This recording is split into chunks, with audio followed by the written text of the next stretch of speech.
hadn't been searching for romance, not really. At 28, I was making waves in my finance career. Spreadsheets were my language of love, and my cubicle felt more like home than any social setting ever could. Then came the party hosted by Sarah, my coworker and closest friend, who had a knack for pushing me out of my comfort zone. The gathering was a diverse mix: Sarah's artistic and musical acquaintances, along with a few more conventional colleagues from the office. That's where I noticed him. He was engaged in a lively, good-natured debate with someone about the best way to preserve a historic brick building. Tall and slim, with kind eyes and tousled dark brown hair, he wore a worn leather jacket over a faded t-shirt, likely featuring a band logo I wouldn't recognize. A stark contrast to my usual button-down and slacks crowd, but there was something captivating about him. "So you think slapping on a fresh coat of paint is the way to preserve history?" he said with a playful smile. Mark's eyes sparkled with interest as he spoke. "Preserving the structure is important, but don't you think the character and wear give the story more depth?"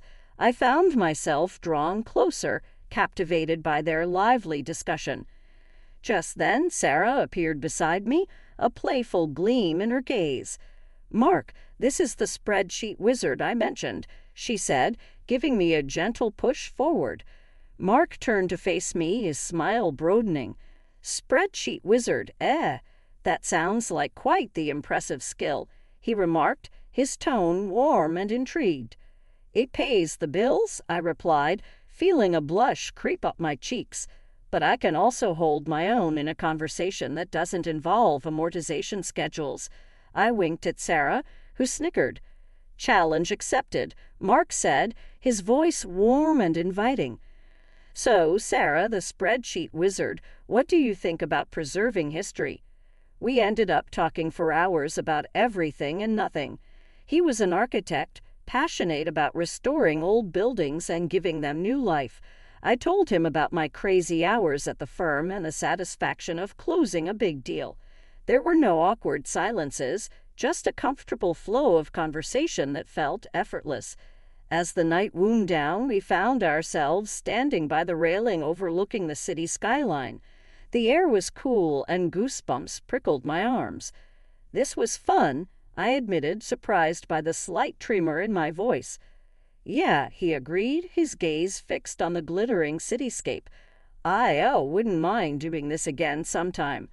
"Me neither," I blurted out before I could overthink it. We met with Mark's parents, Martha and Arthur, at a fancy restaurant they picked. The conversation flowed easily enough at first. We talked about the wedding plans, the venue. I'd booked a beautiful old converted library, and the caterer I was stressing over. Turns out organic, locally sourced canapes are a pricey business. Then things took a weird turn. Martha, mid-bite of her lobster bisque, which she pronounced "bicey" with a forced accent, suddenly fixed me with a steely gaze. "So, Sarah," she said, dabbing her lips with a napkin, "Mark tells me you work in finance." "Yes, I'm a financial analyst at a large firm downtown," I replied, unsure where this was going. "Analyst, huh? Sounds important," Arthur chimed in, his voice booming across the table. "You must do well for yourself." Mark, who had been mostly quiet up until this point, cleared his throat. "Dad, come on. That's not what we're talking about.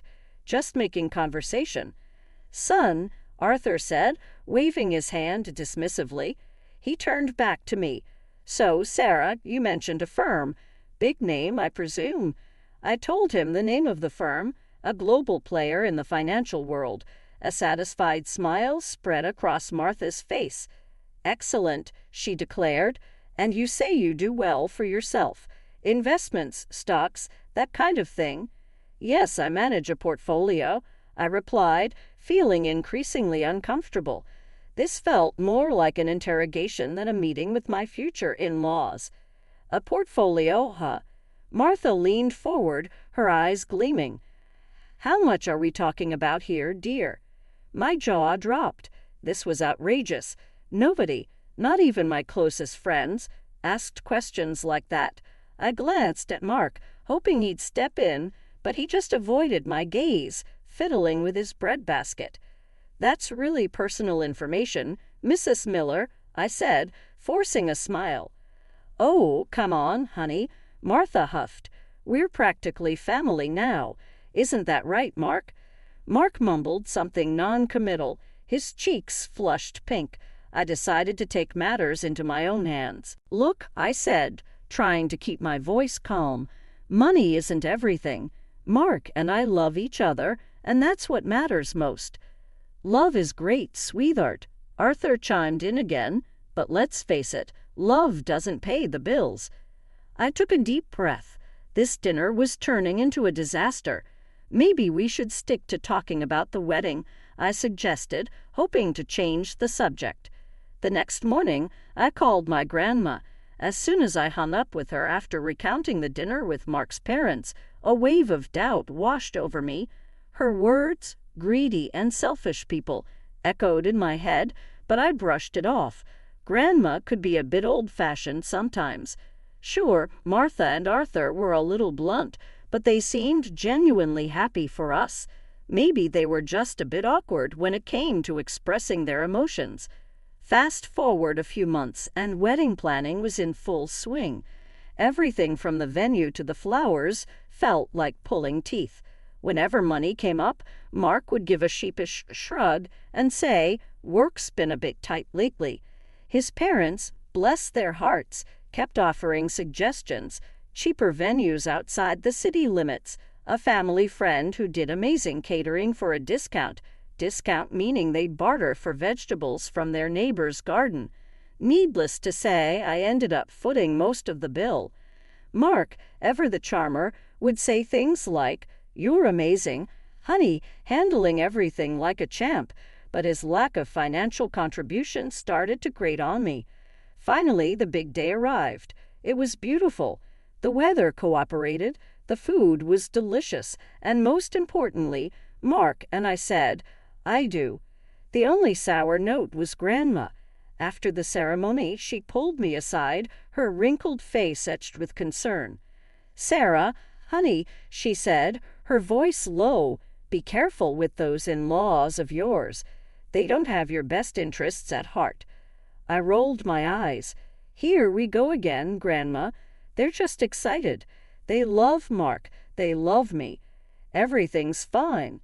The honeymoon phase was barely over, with the leftover wedding cake still sitting on the counter, when the first major in-law incident occurred. It was a Sunday morning, and Mark and I were still luxuriating in bed when a loud thump from downstairs shattered the peaceful silence. We exchanged a confused look. Then Mark mumbled, "Probably the mailman." The thump was followed by a cacophony of rustling paper and muffled exclamations. Throwing on robes, we hurried downstairs to find a scene that could have been ripped straight out of a horror movie. Well, a horror movie with a lot of floral wrapping paper and gaudy gift bags. Martha and Arthur were sprawled on the living room floor, surrounded by wedding presents like vultures picking over a carcass. They were tearing into boxes, oohing and ahhing over some items, tossing others aside with dismissive grunts. "What in the world is going on here?" I demanded, my voice laced with disbelief. Martha, mid-unwrap, looked up and flashed a megawatt smile. "Sarah, darling, just admiring your lovely wedding gifts." "Admiring?" I sputtered. "It looks more like you're ransacking the place." Arthur, holding up a crystal vase and squinting at it, snorted, "Relax, sweetheart. Just sorting things out. Can't have all this clutter lying around, can we?" Clutter. These were gifts chosen with love, hopefully by our friends and family. But before I could voice my outrage, Mark spoke up. "Maybe they should just leave the presents unopened, right?" he said, his voice mild. "Exactly," I chimed in. Rel wasn't completely oblivious. Martha scoffed. "Don't be silly, honey. It's rude not to open presents. Besides," she added, her eyes gleaming, "we might find something truly special in here." Special for them? That much was clear. I watched in growing frustration as they picked through the gifts, setting aside anything that caught their fancy: a silver picture frame, a set of engraved wine glasses, a fancy cheese board. Finally, I couldn't take it anymore. "These are our wedding gifts," I said, my voice firm. "Not yours to take." "Look, honey," Martha said, her voice dripping with fake sweetness. "We just saw some things that would look lovely in our new house. You know, the one we're decorating." They were redecorating with our wedding gifts. The anger bubbled up inside me, threatening to spill over. "What about the gift you got us?" I asked, my voice tight. Martha paused, her hand hovering over a box wrapped in fancy floral paper. She rummaged through the pile, finally pulling out a small, oddly shaped package. With a flourish, she handed it to me. I unwrapped it slowly, my heart sinking with each layer of tissue paper. Inside was a cheap glass statuette, the kind you'd find at a discount store, adorned with garish plastic flowers. My stomach churned.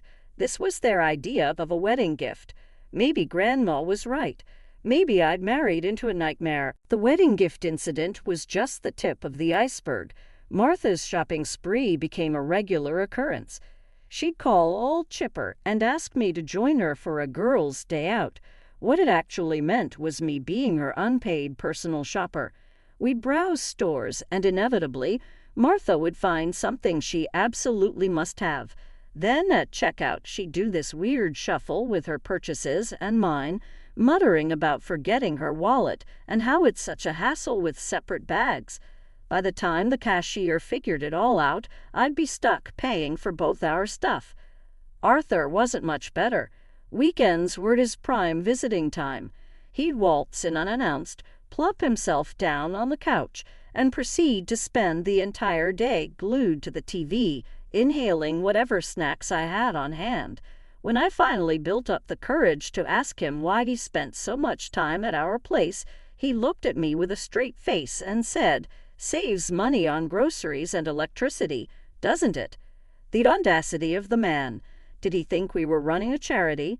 Mark, ever the peacekeeper, just rolled his eyes and muttered something about Dad just needing some company. The birthday dinner was the final straw. I decided to treat myself to a nice night out at a fancy restaurant to celebrate another year older and hopefully wiser. Naturally, I invited Martha and Arthur. Big mistake. The menu was a confusing array of French names and unfamiliar ingredients. Undeterred, Martha and Arthur ordered the most expensive dishes, pronouncing them with a confidence that belied their complete lack of knowledge. Halfway through the meal, Martha declared the escargot too slimy and pushed the plate away. Arthur choked on a mouthful of bouillabaisse, spraying a gout of saffron broth across the table. The entire evening was a disaster. By the time the bill arrived, my blood pressure was through the roof. The cost of that meal could have fed us for a month. And guess who offered to chip in?